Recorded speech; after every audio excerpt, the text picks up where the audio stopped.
Step 14, तर्क करें पर तकरार ना करें। डिस्कस, बस डोंट आर्ग्यू। टकरार और बहस से बचा जा सकता है और थोड़ी सी सावधानी बरत कर इंसान मन की बहुत सी तकलीफों से बच सकता है। किसी बहस को जीतने का सबसे अच्छा तरीका है कि उसमें पड़े ही ना जाए। बहस एक ऐसी चीज है जिसे जीता नहीं जा सकता, क्योंकि अगर हम जीतते हैं तो भी हारेंगे और अगर हारते हैं तो भी हारेंगे। अगर हम एक बहस में जीतते हैं मगर एक अच्छी नौकरी, ग्राहक, दोस्त या जीवन साथी खो देते हैं तो यह कैसी जीत है? बिल्कुल खोखली जीत है ये। बहसबाजी झूठे अहंकार से पैदा होती है।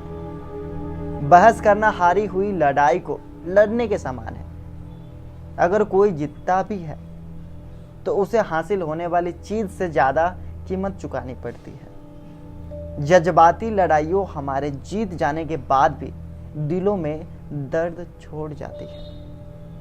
बहस में दोनों व्यक्ति अपनी अपनी बात मनवाने पर तुले हुए होते हैं। बहसबाजी केवल अहंकार की ऐसी लड़ाई है जिसमें एक दूसरे पर चिल्लाने की होड़ सी लगी होती है। जो यह समझता है कि वो सब कुछ जानता है वो तो बेवकूफ़ी है, लेकिन उससे बड़ा बेवकूफ है जो उससे बहस करता है।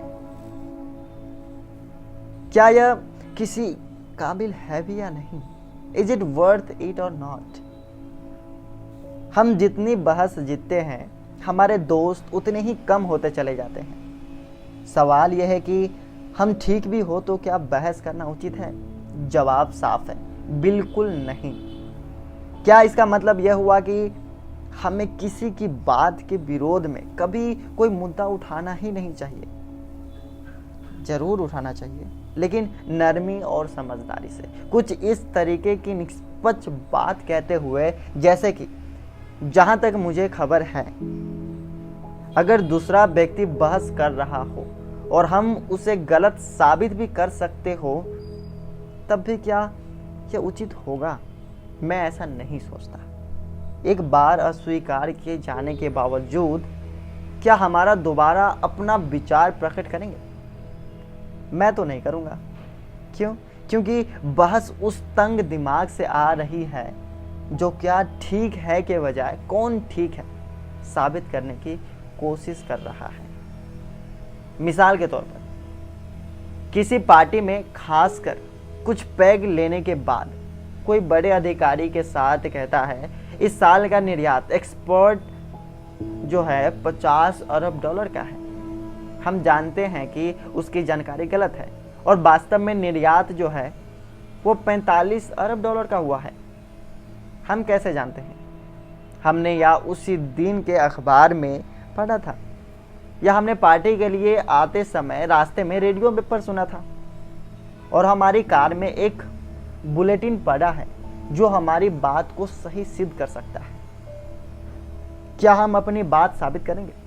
हाँ, ऐसा कहकर मेरी जानकारी के अनुसार निर्यात की रकम 45 अरब डॉलर है। यदि दूसरा आदमी ऐसा प्रतिक्रिया रिएक्शन व्यक्त करता है, तुमको नहीं पता तुम क्या कर रहे हो। मुझे एकदम सही पता है कि कितना पैसा आया है। यह 50 अरब डॉलर ही है। ऐसे में हमारे पास कई रास्ते हैं। अपनी बात दोहराएं और बहस शुरू कर दें। दूसरी हमारे पास ये रास्ता हो सकता है कि भागकर अपनी गाड़ी में जाएं और बुलेटिन जो हमारे पास था वो ले आए और उस आदमी को गलत साबित कर दें। तीसरी हमारे पास ये रास्ता हो सकता है कि तर्क करें लेकिन बहस नहीं करें वहां पे। चौथी, नजरअंदाज कर दें। तीसरा और चौथा रास्ता जो है वो सही है बिल्कुल। अगर कोई जिंदगी में बड़ी सोच हासिल करना चाहता है तो उसे पूर्णतः कुशल और समझदार बनना ही पड़ेगा। पूर्णतः कुशलता और समझदारी का मतलब है छोटी छोटी बातों और बहस से बचना चाहिए, उसमें उलझना नहीं चाहिए। तर्क और बहस में क्या अंतर है? बहस से आग निकलती है और तर्क से रोशनी निकलती है। बहस अहंकार और बंद दिमागी से उपजती है, जबकि तर्क खुले दिमाग या सीखने की भावना से उपजता है। बहस से अज्ञानता की अदला बदली होती है, जबकि तर्क में ज्ञान की। बहस से लोगों के मिजाज का पता चलता है, जबकि तर्क से उनकी समझदारी की। बहस में यह साबित करने की कोशिश की जाती है कि कौन सही है, और जबकि तर्क में यह साबित किया जाता है कि क्या सही है। मन में पहले से राय बनाए बैठे व्यक्ति के साथ बहस करना समझदारी नहीं है। ऐसा आदमी बंद दिमाग का होता है, इसलिए हम उसे तर्क से नहीं समझा सकते। एक छोटा दिमाग और बड़ा मुंह आमतौर पर बेबुनियाद बहस को जन्म देता है। डिस्कस करने के लिए बिना किसी रुकावट के दूसरे इंसान को भी अपने मन की बात कहने का अवसर दें। उसे मन का मैल निकालने दें। उसे हर कदम पर गलत साबित करने की कोशिश ना करें।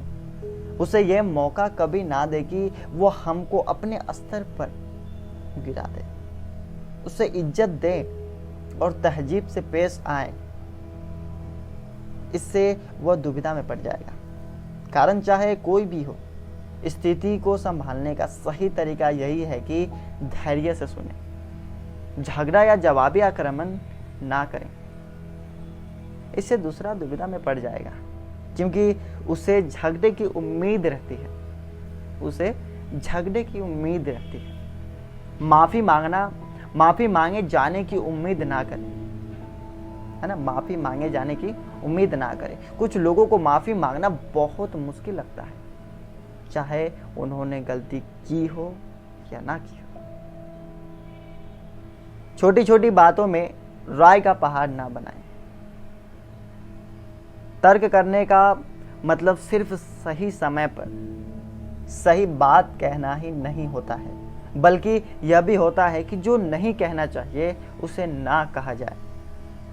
बच्चों को अपनी बात कहने की कला तो सिखाई जाए, लेकिन पलटकर जवाब देना नहीं सिखाना चाहिए। बड़े होने के नाते हमें भी झगड़ालू बनने, बिना असहमति व्यक्त करने की कला सीखनी चाहिए।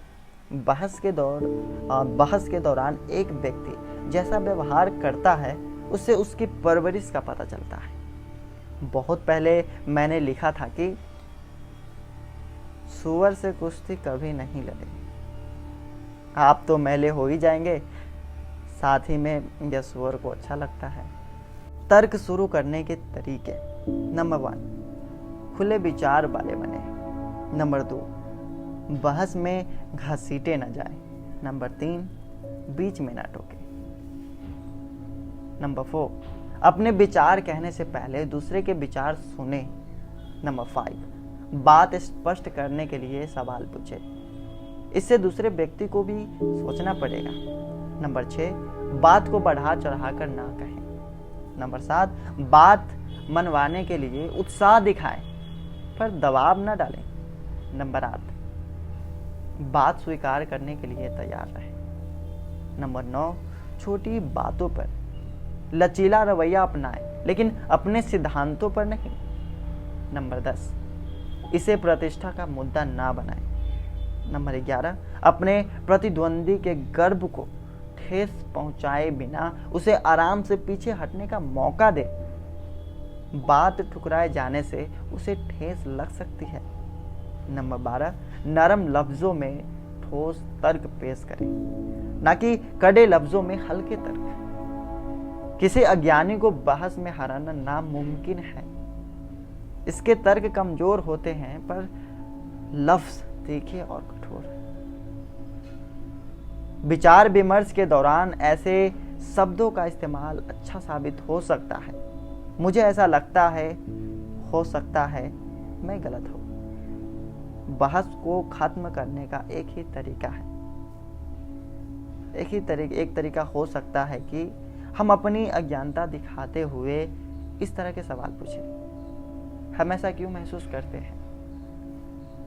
क्या हम थोड़ा और विस्तार से बात कर सकते हैं? क्या हम अपनी बात थोड़ी और स्पष्ट कर सकते हैं? अगर इनमें से किसी से भी बात ना बने तो ज़्यादा बेहतर होगा कि अदब और तहजीब से अपनी असहमति जाहिर कर दें।